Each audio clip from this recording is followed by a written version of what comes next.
राजकुमारी, तुम कितनी शांति से सो रही हो, लेकिन प्रजा कितनी तकलीफ में है। मैं अकेले ही उनकी मदद कर रहा हूँ। क्या तुम प्रजा की मदद नहीं कर सकती? राजकुमारी, तुम्हारे पिता ने प्रजा के साथ बहुत अन्याय किया है। तुम उन्हें बचाओ राजकुमारी, मुक्त करो। तुम मेरे माता पिता को मुक्त करो।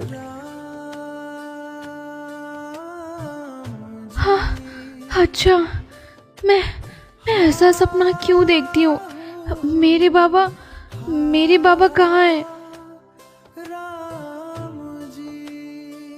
क्या हुआ राजकुमारी? इतनी जोर से क्यों चिल्ला रही हो? क्या तुम्हारी तबीयत खराब है या फिर तुमने आज भी वही सपना देखा? हाँ माँ, मैंने वही सपना फिर से देखा है। पिताजी कहाँ हैं? दासी, मुझे थोड़ा पानी लाकर दो तो। ये लीजिए राजकुमारी, आपके लिए पानी। मुझे दरबार में बहुत काम है। हाँ, मैं चलती हूँ। ठीक है, जाओ। माँ, पिताजी कहाँ गए हैं? तुम्हारे पिता राज्य भ्रमण पर गए हैं। तुम शांत हो जाओ बेटी, अभी तुम्हारे पिता आ जाएंगे, तब उनसे पूछ लेना कि वे क्या कर रहे थे। मैं पिताजी के पास जाऊंगी माँ, और मैं अकेली ही जाऊंगी। मेरे साथ कोई नहीं जाएगा। मैं जानती हूँ पिताजी कहाँ हैं और क्या कर रहे हैं।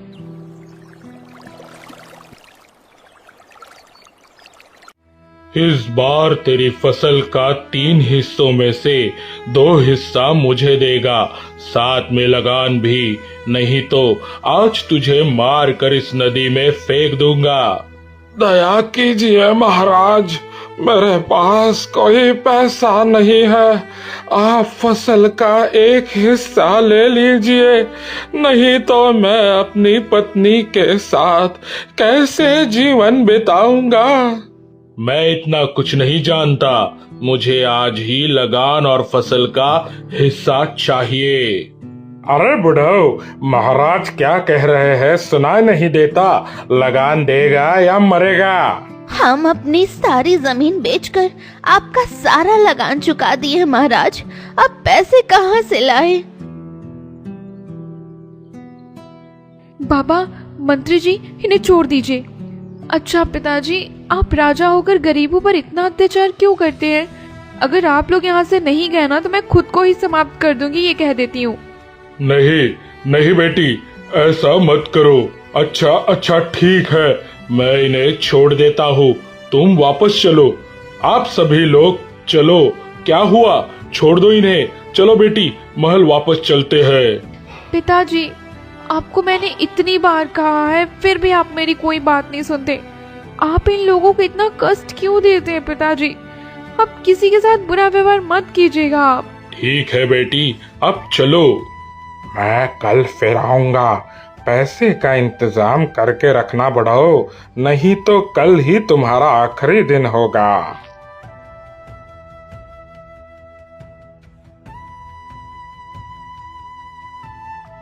दादी, ओ दादी, मैं नदी किनारे पुराने घर के पास इमली के पेड़ से इमली तोड़ने गई थी। वहां जाकर मैंने एक बड़ा फूलों का पेड़ देखा। मैं हैरान होकर जब उस फूल के पेड़ के पास गई, तभी मैंने देखा कि उस फूल के पेड़ से एक सुनहरे रंग का सिक्का गिरा है। कहाँ? अरे दिखाओ तो। अरे बेटी, ये क्या?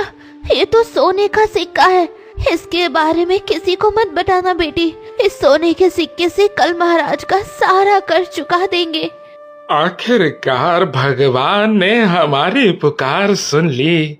बेटी, तू कुछ खा ले, कब से बाहर गई है? राजकुमारी, तुम प्रतिदिन नदी के किनारे उस पुराने घर के पास आना। मैं वही हूँ। मैं तुम्हें सोना, गहने, हीरे और मोती सब दूंगा। उन्हें तुम गरीबों में बांट देना, और ऐसा न करने पर गांव के सभी लोग मेरे बारे में जान जाएंगे। तब महाराज मुझे ही मार डालेंगे। क्या तुम यही चाहती हो? नहीं, तुम मेरे मित्र हो। कोई मुसीबत में पड़े तो तुम जान जाती हो और मुझे बता देती हो। तुम्हें कुछ हो गया तो इस राज्य के लोग मेरे पिता और मंत्री के अत्याचार से ही समाप्त हो जाएंगे। कल से प्रतिदिन मेरे पास आना, किसी से कुछ मत कहना। ठीक है अद्भुत फूल, मैं किसी को कुछ नहीं बताऊंगी। ये अभी मैंने क्या देखा? मुझे कल वहां जाना ही होगा। गांव के सभी लोगों की भलाई के लिए वहां जरूर जाऊंगी।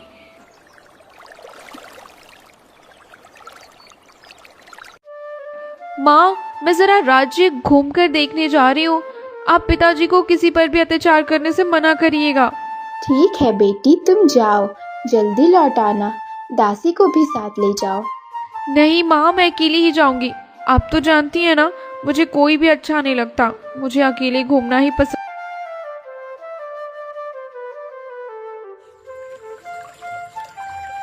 क्या बात है? तुम मुझे क्यों बुला रहे हो? तुम्हें क्या चाहिए? और मैं बार बार ऐसे अजीब सपने क्यों देखती हूँ? तुम खुद ही तो सबको मेरे पिता के अत्याचार से बचाती हो ना। शांत हो जाओ राजकुमारी, तुम्हारे सब कुछ जानने का समय अभी नहीं आया है। मैं तुम्हें कुछ सोने की मोहरें दे रहा हूँ, तुम इन्हें मनोहर और हरिया को दे देना। महाराज थोड़ी देर बाद वहाँ आएंगे और फिर पैसों के लिए उन्हें मारकर नदी में फेंक देंगे। क्या कह रही हो तुम? ठीक है, मैं ये मोहरें अभी उन्हें दे देती हूँ। उसके बाद हम दोनों मिलकर बहुत सारी बातें करेंगे। तुम बहुत सुंदर फूल हो। इतना अद्भुत सुंदर फूल और इतना बड़ा फूल मैंने पहले कभी नहीं देखा। मेरे अद्भुत होने के पीछे एक रहस्य है, मैं तुम्हें वह बताऊंगा। ये लो सोने की मोहरें। अब मैं चलती हूँ फूल, फिर तुमसे मुलाकात होगी।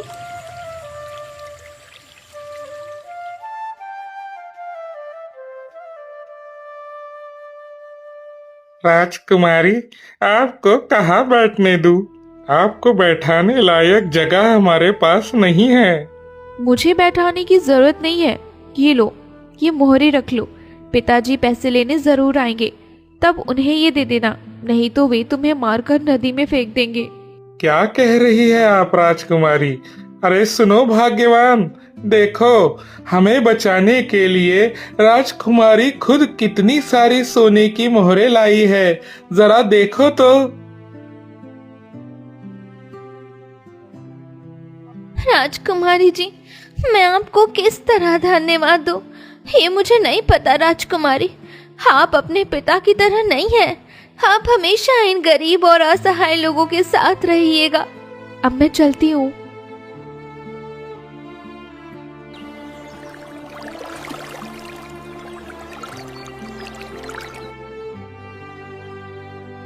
मैं तो आपके पास ही जा रही थी। पिताजी आपकी जमीन पर कब्जा करने आएंगे। अगर आप पैसे या जमीन नहीं दोगे ना, तो वे आपको मारकर नदी में फेंक देंगे। ये मोहरे रख लो आप। मेरे जैसे गरीब का साथ देने के लिए मैं आपका कितना धन्यवाद करूं। आपने बहुत बड़ा उपकार किया है राजकुमारी। मैं दुआ करता हूँ कि आप बहुत बड़ी हो और हमेशा खुश रहो। अब मैं चलती हूँ। राजकुमारी मोहिनी राजमहल लौट जाती है। उसी समय राजा और मंत्री मनोहर के घर पहुंचते हैं। मैंने मुझे 10 सोने की मोहरें देने का समय दिया था। कहाँ है मेरी मोहरें? जल्दी से दे दो, नहीं तो तुझे बांधकर नदी में मछलियों का खाना बना दूंगा। महाराज, ये रही आपकी मोहरें। हमने इन्हें जुटा लिया है। इतनी सारी सोने की मोहरें कहाँ से मिली तुम्हें? खैर, मुझे मिल गई, यही बहुत है। मंत्री, चलो अब हरिया के घर चलते हैं। जी महाराज, चलिए।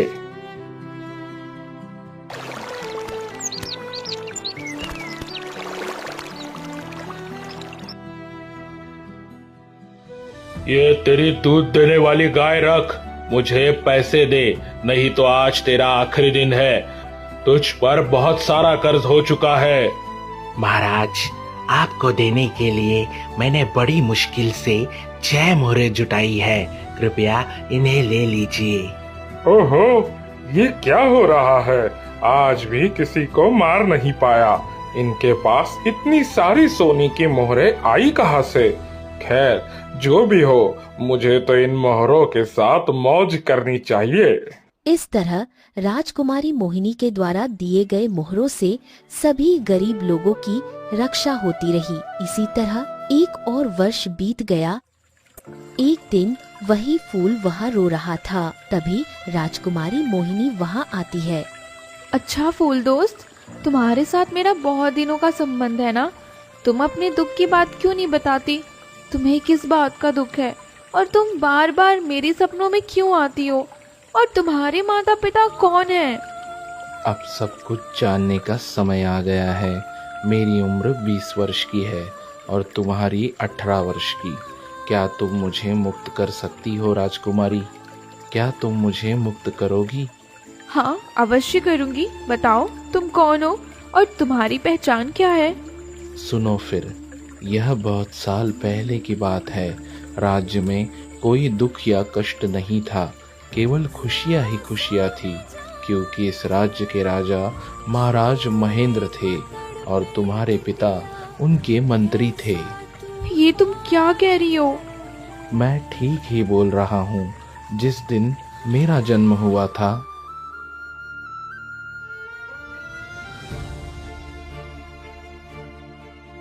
नहीं, ये नहीं हो सकता। मेरे कितने दिनों की इच्छा है कि मैं इस राज्य का राजा बनूंगा। अगर राजा की संतान हो गई तो मेरी ये इच्छा कभी पूरी नहीं होगी। क्या सोच रहे हो मंत्री? जल्दी से सैनिकों से कहो कि दाई माँ को बुला कर लाए। नहीं नहीं महाराज, मैं स्वयं दाई माँ को लेकर आता हूँ। कुछ दिनों बाद ही तो मेरी भी संतान होगी। मैं अभी दाई माँ को लेकर आता हूँ।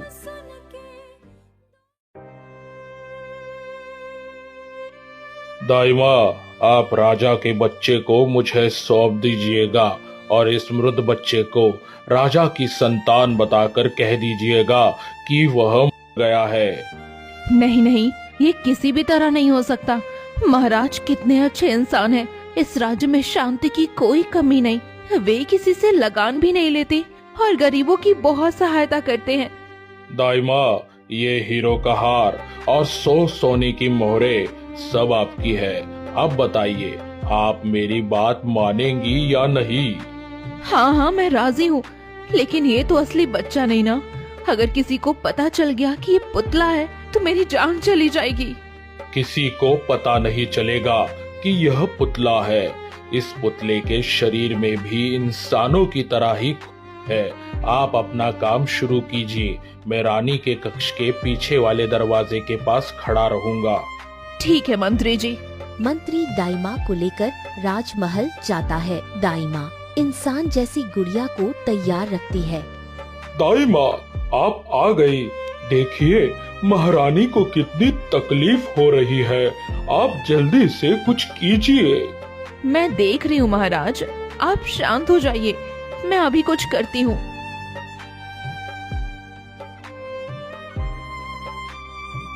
रानी तो बेहोश हो गई है। तुम रोना मत, मैं तुम्हें इस दरवाजे से बाहर निकाल देती हूँ। तुम्हारी जगह इस पुतले को रख देती हूँ। राजकुमार, अब तुम मंत्री के पास जाओ।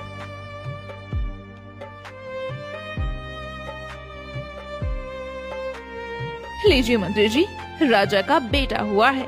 देखिए कैसे रो रहा है। बस थोड़ी सी देर और होती तो हम पकड़े जाते। अच्छा हुआ इसने मुंह बंद रखा था। धन्यवाद दाई माँ, अब आप चाहिए। आसपास कोई देख ले, इससे पहले इस फूल को नदी के किनारे उस झोपड़ी के पास गाड़ देता हूँ। इस फावड़े को भी साथ ले जाता हूँ।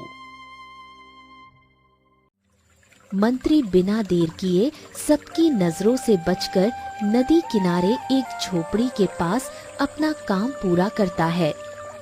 अब मुझे जल्दी से राजमहल लौटना होगा, नहीं तो किसी को मुझ पर शक हो सकता। राजमहल में हर तरफ शोक का माहौल छा जाता है। महाराज अपने पुत्र की मृत्यु की खबर सुनकर पूरी तरह टूट जाते हैं। महारानी अब भी बेहोश पड़ी है, जबकि मंत्री अपने षड्यंत्र को सफल होते देख मन ही मन प्रसन्न हो रहा है। महाराज, आपके पुत्र का जन्म तो हुआ है, लेकिन वो, ये लीजिए महाराज। नहीं, ये नहीं हो सकता। हे ईश्वर, विवाह के 20 वर्ष बाद तुमने मुझे पुत्र तो दिया, लेकिन वह अब मैं अपनी प्रजा को क्या मुंह दिखाऊंगा? मेरे बाद इस राज्य की देखभाल कौन करेगा? स्वयं को संभालिए महाराज, यदि आप ही टूट जाएंगे तो रानी माँ को कौन संभालेगा? प्रहरी, तुम सब अपना अपना कर्तव्य निभाओ। दासियों, तुम भी अपने काम में लग जाओ। लेकिन मंत्री जी, कुछ ही देर में रानी माँ को होश आ जाएगा। हम सब आपके साथ हैं महाराज, हम सब मिलकर राज्य की देखभाल करेंगे। अब सब लोग जाओ। जैसे आज्ञा मंत्री जी, चलो सब लोग, हम लोग का यहाँ कोई काम नहीं है।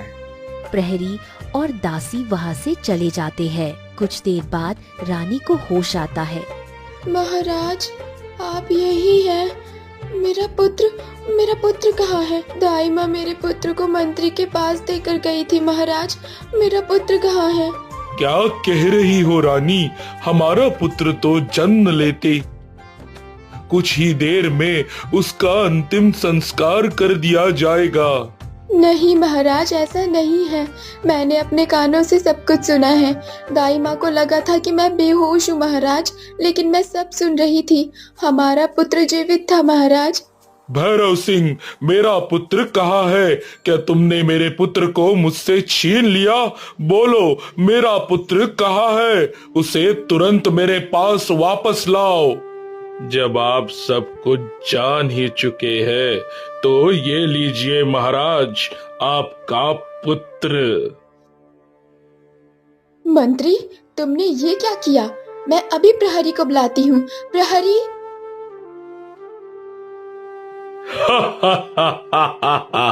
प्रहरी को मत बुलाओ रानी माँ, दासियों को भी मत बुलाओ। मैंने पहले ही सबको बता दिया है कि आज से इस राज्य का महाराज मैं हूँ और मेरा मित्र काल केतु इस राज्य का नया मंत्री होगा। काल केतु, भीतर आओ।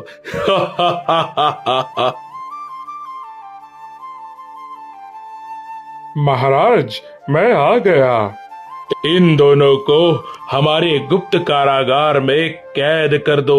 पूरे राज्य में यही खबर फैला दो कि पुत्र वियोग के दुख में महाराज और रानी स्वयं राज छोड़कर चले गए हैं। जैसी आज्ञा महाराज।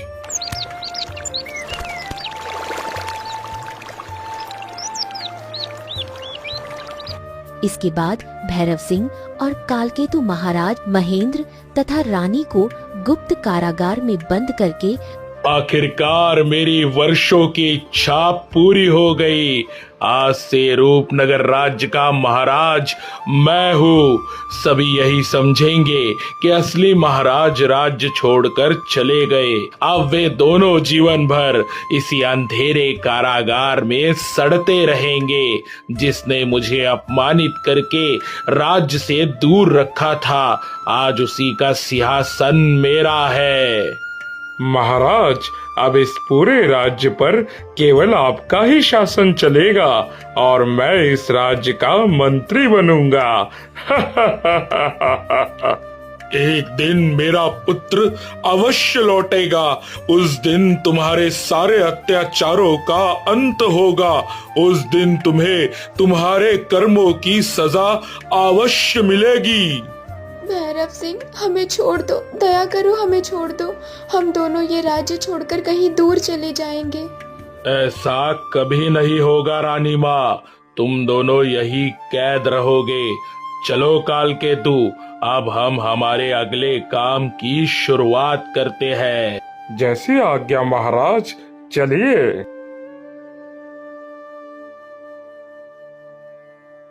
तो दोस्तों, क्या फूल बना राजकुमार कभी फिर से अपने असली रूप में आ पाएगा, या फिर मंत्री और सेनापति दोनों मिलकर ऐसे ही राज्य पर अत्याचार करते रहेंगे?